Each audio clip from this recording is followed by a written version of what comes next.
درود. امیدوارم که خوب باشید، چون من خیلی خوب نیستم، یعنی اصلا خوب نیستم و خیلی سعی کردم که خودم رو جمع و جور کنم و عادی، حداقل نه شاد و پر انرژی، بلکه حداقل عادی بیام جلوی دوربین. از خواب بیدار شدم، رفتم سراغ گوشیم که حالا برم سراغ یوتیوب و اینا، و یهو دیدم که کانالی که این همه سال براش زحمت کشیده بودم نیستش، یعنی ناپدید شده یه جورایی. خیلی شوک بزرگی بود و هست، هنوزم خیلی درگیرم باهاش. دیدم که این کانال نیستش و نه توضیحی، نه اخطاری، نه یه ایمیل خاصی، نه یه پیام خاصی که توضیح داده بشه که چرا کانال تو الان نیستش. خلاصه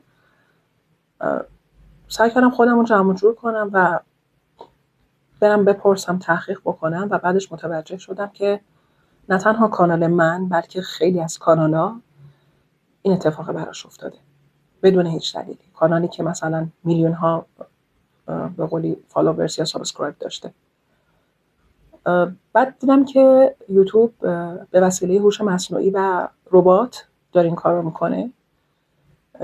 ربات و هوش مصنوعی اومده و کانال من رو ناپدید کرده، از بین برده و بررسی هم حتی نشده. حالا هر پلتفرمی یه سری قوانین داره، مثلا یوتیوب قوانین خاص خودشو داره و خب این اتفاق افتاده که خیلی از کانال‌ها حذف شده به دلیل عدم رعایت قانون یوتیوب، دزدی محتوا، کپی رایت و هر چیز دیگه‌ای که خلاف بوده. و خب این خیلی طبیعیه که این اتفاق بیفته و حق داره یوتیوب که این کارو بکنه.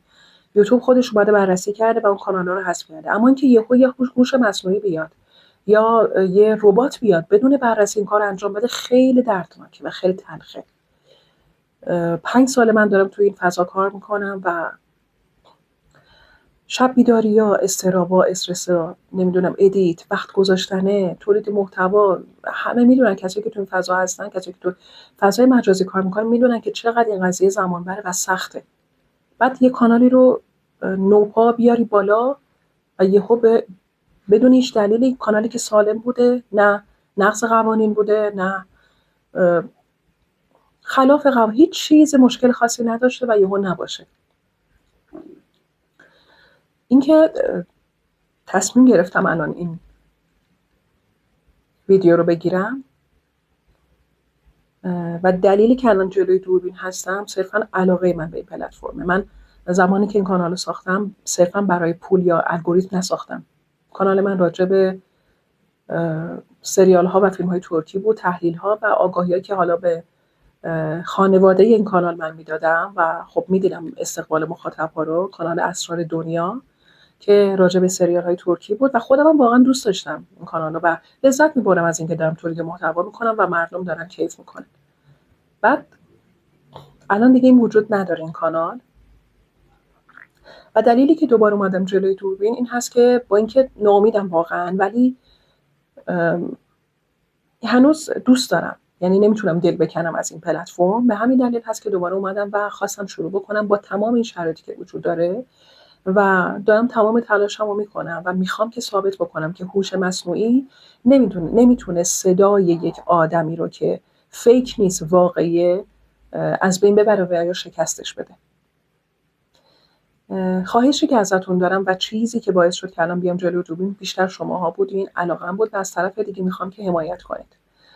سابسکرایب کردنتون، حمایت کردنتون باعث میشه که من انگیزه بگیرم، انرژی بگیرم و بخوام دوباره براتون تولید محتوا بکنم. این بخش حمایت شما خیلی میتونه برای من کمک کننده و مؤثر باشه و ممنون میشم که این کارو بکنید و من هم سعی میکنم که با تولید محتواهای خوب، با کیفیت، خبرهای بروز بتونم کاری بکنم که شما باز هم لذت ببرید از این کانال.